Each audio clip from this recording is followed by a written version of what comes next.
بسم اللہ الرحمن الرحیم۔ مرد اور عورت کی نماز کا آخری جو فرق ہیں دو چار وہ ذکر کیے ہیں۔ آگے فرمایا کل جو ذکر ہوا تھا کہ امامت صغریٰ امامت کبریٰ دونوں کی عورت اہل نہیں۔ اسی طرح آگے فرماتے ہیں کہ عورت اگر جب مسجد نبوی میں بھی آیا کرتی تھی تو اس کی صف مردوں اور بچوں کی صفوں سے بھی پیچھے ہوگی، اور یہی ترتیب میں نے نماز جنازہ کے مسائل میں بھی بتائی ہے صبح کی نماز کے بعد، کہ اگر جنازے اکٹھے ہو جائیں مرد عورت کے تو پہلا مرد امام کے قریب مرد کی میت رکھی جائے گی، اس کے بعد عورت کی، حتیٰ کہ ایک بچہ معصوم ہو، چاہے وہ کچھ دن کا ہو چاہے کچھ سال کا ہو، اور ایک عورت کا جنازہ اکٹھا آ جائے تو اس بچے کی میت کو مقدم رکھا جائے گا، اس کے پیچھے عورت کی میت کو رکھا جائے گا، چاہے وہ بالغ ہے اور یہ نابالغ ہے تب بھی یہ فرق کیا جائے گا۔ اور اگر تینوں اکٹھے ہو جائیں، نابالغ بچہ، بالغ مرد اور بالغ عورت، یا نابالغہ بچی یا نابالغہ عورت، تو اس صورت میں بالغ مرد قریب ہوگا، پھر اس کے بعد بچہ، پھر اس کے بعد عورت۔ جیسی ترتیب نماز کے اندر ہے ویسی ترتیب نماز جنازہ کے اندر بھی اکٹھا جنازہ بھی ہو سکتا ہے، چاہے بالغ اور نابالغ اکٹھے ہو جائیں، مرد عورت کا جنازہ آ جائے، ہر حال میں جائز ہے۔ اسی طرح آگے فرماتے ہیں کہ مردوں کے لیے تو جماعت کے ساتھ نماز پڑھنے کے لیے مسجد کے لیے جانا واجب ہے، عورت کے لیے یہ واجب نہیں۔ مرد کے لیے اذان کہنا ضروری ہے، سنت مؤکدہ ہے، عورت کے لیے اذان کہنا منع ہے۔ اسی طرح فرمایا کہ مرد کی نماز اگرچہ سر پہ ٹوپی نہ ہو جائے گی لیکن مکروہ ہوگی، خلاف سنت ہوگی۔ سنت یہ ہے کہ اپنے سروں کو ڈھانپ کر رکھا جائے، اچھا کپڑا، اچھی ٹوپی اپنی ذاتی ہو جائے سب سے بہتر۔ مسجدوں میں اس لیے منع کیا جاتا ہے کہ ایسی ٹوپیاں رکھنے سے جس میں انسان خود شرم محسوس کرتا ہے تو خود بخود اس ٹوپی کا حکم معلوم ہو جاتا ہے۔ تو البتہ عورت کے لیے کیا ضروری ہے، اگر سر کھلا رہ گیا یا بال کھلے رہ گئے تو اس کی نماز ہی نہیں ہوگی۔ سر ڈھانپنا ضروری اور لازم ہے۔ تین چیزیں کھولنے کی صرف اجازت ہے نماز میں: چہرہ، ہتھیلیاں اور پاؤں کی اوپر والی پشت، صرف ظاہری جو اعضاء ہیں۔ اس کے اندر بھی اپنے ٹخنوں کو چھپا کر، مرد کے لیے ہاں یہ بھی ہے، مرد کے لیے ضروری ہے کہ ٹخنے کھول کر رکھے، عورت کو حکم ہے کہ ٹخنے چھپا کر پڑھے نماز۔ البتہ یہ مسئلہ اس کی اتنی گنجائش ہے کہ اگر کسی عورت کسی ایسے مقام پر ہے، اب نماز کا وقت ہے، کسی ہجوم میں ہے، تو ویسے تو اس کے لیے ضروری ہے کہ چہرہ کھول کے گھر کے اندر تو یہی بات ہے، لیکن باہر ہے یا کسی مخلوط ماحول میں ہے یا ہم وہاں پر بے پردگی کا اندیشہ ہے تو پھر چہرہ ڈھانپ کر بھی پڑھ سکتی ہے، اپنا برقع کر کے اپنے چادر کے اندر بے شک نماز پڑھ سکتی ہے۔ چہرہ کھولنا وہاں بھی ضروری نہیں، وہاں اپنے آپ کو بچانا ضروری ہے۔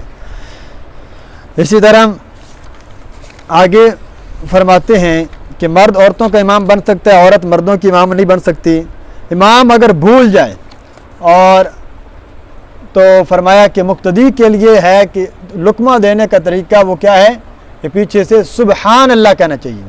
یہ بھی ایک عام فام مسئلہ ہے۔ عموماً اللہ اکبر کا لفظ مسنون نہیں ہے، مسنون لفظ کیا ہے؟ سبحان اللہ۔ مقتدی اگر لقمہ دینا چاہے تو امام کو سبحان اللہ کے لفظ سے دے۔ عورت کے لیے حکم یہ ہے کہ آج کل تو یہ صورت نہیں ہے، لیکن مثال کے طور پر میں نے بتایا کہ اگر آپ کی کبھی کبھار کسی وجہ سے جماعت رہ جاتی ہے تو آپ صلی اللہ علیہ وسلم یا بعد میں علماء کی طرف سے یہ بات معلوم ہوتی ہے کہ وہ اپنے بجائے اس کے کہ گھر میں اکیلے نماز پڑھنے کے، اگر گھر والوں نے نماز نہیں پڑھی تو ان کے ساتھ جماعت کے ساتھ نماز پڑھ لے، معمول نہ بنائے۔ جماعت نکل گئی ہے تو جماعت کا ثواب پانے کے لیے اگر وہ گھر میں جماعت کرا لیتا ہے، کوئی عذر تھا کوئی، تو کھڑے ہو کے اپنی نماز پڑھا لے۔ اگر کوئی بچہ ہے بلوغت کے قریب ہے تو اس کو اپنے پیچھے کھڑا کرے، اس کے پیچھے عورتیں کھڑے، اگر اور کوئی نہیں صرف عورتیں ہیں گھر میں تب بھی نماز ہو سکتی ہے کہ ان کو اپنے بالکل پیچھے کھڑا کیا جائے۔ تو اب اس صورت میں یہ مسئلہ ہو سکتا ہے کہ امام بھول جائے تو عورت اپنے ہتھیلی پر یوں پشت کے اوپر ہتھیلی مارتی ہے، جس سے آواز کو پتہ چلتا ہے کہ امام صاحب بھول گئے ہیں۔ لیکن یہ عموماً اس وقت دکان ہو جب غیر محرم بھی درمیان موجود ہوتے ہیں، اگر محرم ہی ہے صرف تو پھر تو آواز کے ساتھ بھی ہلکی آواز کے ساتھ بول سکتی ہے۔ اسی طرح آخری حکم انہوں نے یہ فرق کیا کہ تکبیرات تشریق کا مسئلہ، یہ تو 9ویں ذی الحجہ سے لے کر 13ویں ذی الحجہ کے اثر تک واجب ہے ہر مرد و عورت پر نماز کے فوراً بعد اونچی آواز میں پڑھنا مرد کے لیے، لیکن عورت کو وہاں بھی اونچی آواز میں نہیں حکم دیا، آہستہ آواز میں، عورت آہستہ آواز میں پڑھے، مرد اونچی آواز میں پڑھے، کیونکہ اور شریعت نے ہر اس دروازے کو، ہر اس جگہ کا عورت کا خیال رکھا جس میں پردہ زیادہ ہوتا ہے، جس میں ستر زیادہ ہوتا ہے۔ تو پردہ اور ستر یہ شریعت اس بات کے بڑا اہتمام کرتی ہے۔ اس میں فرمایا ذہنی سکون ہے، ذہنی مرد کا ذہنی سکون ہے کہ اگر یہ آج کل تو ماحول بالکل ختم ہو چکا ہے نہ ہونے کے برابر ہے، 100 میں سے ایک بندہ بھی ہو تو بڑی مشکل ہے کہ الگ باقاعدہ شرعی پردہ، جیسے ایک ہے عام پردہ، ایک ہے شرعی پردہ، اصل ہوتا ہی ہے پردہ تو ہے ہی شرعی۔ تو شرعی پردے سے مراد یہ ہے کہ ہر غیر محرم سے پردہ ہو۔ آپ کی بیوی صرف اپنے محرم کے ساتھ آ سکتی ہے، گھر چاہے کمبائنڈ فیملی ہو، اکٹھی ہو، تب بھی بڑی چادر لے کر اپنے آپ کو چھپائے۔ تو اس صورت میں بھی فرمایا کہ اب مرد کا ذہن شریعت کے حکموں کی وجہ سے مطمئن رہے گا، چاہے وہ جس جگہ پر ہے اس سے مطمئن ہے کہ میری بیوی کسی غیر محرم کے سامنے جب آتی نہیں ہے تو اس کا ذہن مطمئن رہے گا۔ یہ طبی طور پر شریعت نے ہمیشہ انسان کے مزاج کے مطابق حکم نازل کیے ہیں۔ تو فرمایا اس چیز کو، اس کی اگر کوئی ایسا معاملہ ہو جائے تو ان کی تائید کرنی چاہیے، ان کی حوصلہ افزائی کرنی چاہیے۔ ہمارے ہاں معاشرے میں کیا ہوتا ہے، اگر کوئی بندہ ایسا کر بھی دے، یا اگر کوئی بچی یہ کہہ دے کہ بھائی جو بہو آ رہی ہے وہ تو شرعی پردہ کرے گی، تو سب سے پہلے ہمارے گھر میں ایسے طوفان مچ جاتے ہیں، بھائی کیا اب ہم سے پردہ ہوگا، اب یہ کیا الگ ہوگا؟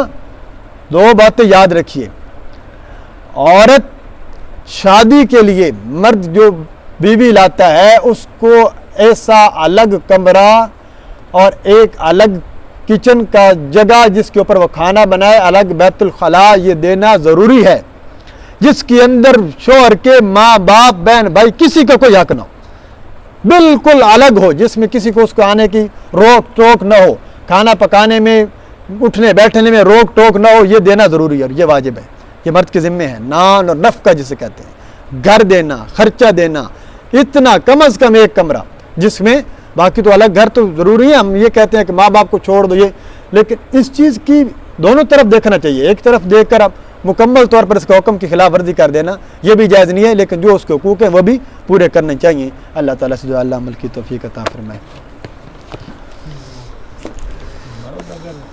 گھر جماعت کرنا تو کچھ عورتیں ہونی جی تکبیر تو پڑھن کہ اس میں ہاں اس سے تکبیر عورت پڑھ سکتی، لیکن عموماً تو عورت ویسے تکبیر پڑھنا جائز نہیں ہے، لیکن گھر دے اندر گنجائش ہو سکتی، کیونکہ محرم ہی مرد ہے، اگر غیر محرم ہے تو پھر عورت نہیں پڑھ سکتی، اگر کوئی غیر محرم مرد اور کھلتا جی عورتیں نہ مارت پھر عورت نہیں پڑھ سکتی، اور مرد ہی پڑھ سکتی۔ ہاں اگر صرف عورتیں تھا اور محرم مرد کرامن والا تو پڑھ سکتی۔